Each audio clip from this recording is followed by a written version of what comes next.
குக்கரில் நம்ம இப்போ மசால் பூரி செய்ய போகிறோம். ஒரு உருளைக்கிழங்கு, ஒரு கை பட்டாணி, 1 or 2 கை கூட போட்டுக்கலாம். பட்டாணி போட்டு 1 கப் தண்ணி. பட்டாணி ஓவர் நைட் ஊற வச்சது. இது ஒரு 5-6 விசில் விட்டு எடுத்துக்கலாம். இது வேக வைக்கிறதுக்கு தேவையான உப்பு. சும்மா அரைக்கிறதுக்கு தேவையான பொருள்: 1 தக்காளி, 1 வெங்காயம், 1 டேபிள் ஸ்பூன் ஜீரகம், 1 ஸ்பூன் பொட்டுக்கடலை, 1 பச்சை மிளகா, கொத்தமல்லி, புதினா, சும்மா 1 கை. இது எல்லாத்தையும் அரைச்சி பேஸ்ட் எடுத்துக்க போகிறோம். 2 பேருக்கு ஒரு 12 பூரி எடுத்துக்கிட்டேன். 2 டேபிள் ஸ்பூன் எண்ணெய் விட்டுக்கலாம்.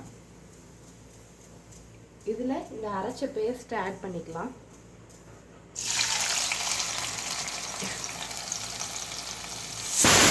ஒரு ஸ்பூன் உப்பு,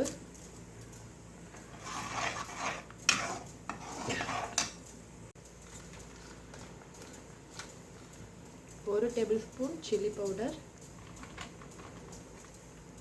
1 டேபிள் ஸ்பூன் மல்லி பவுடர்,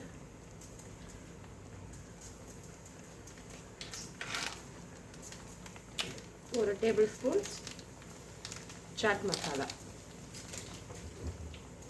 இது எல்லாத்தையும் நல்லா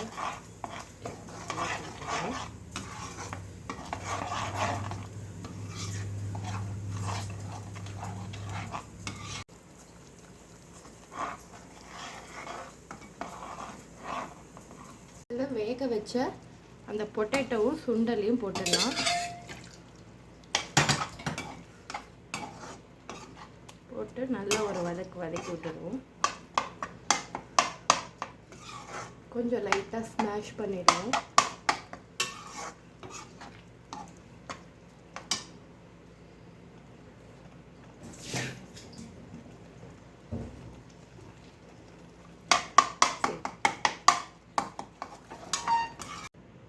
ஃபைவ் to 10 மினிட்ஸ் ஆகிடுச்சு. அவ்வளோதான், வெந்துடுச்சு.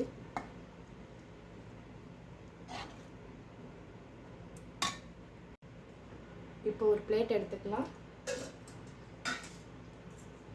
ஒரு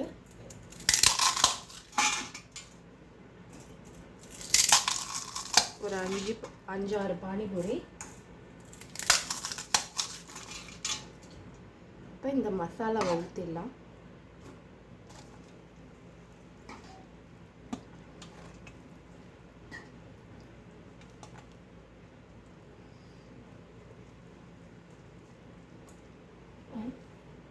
கொஞ்சம் ஆனியன் போட்டுக்கலாம்.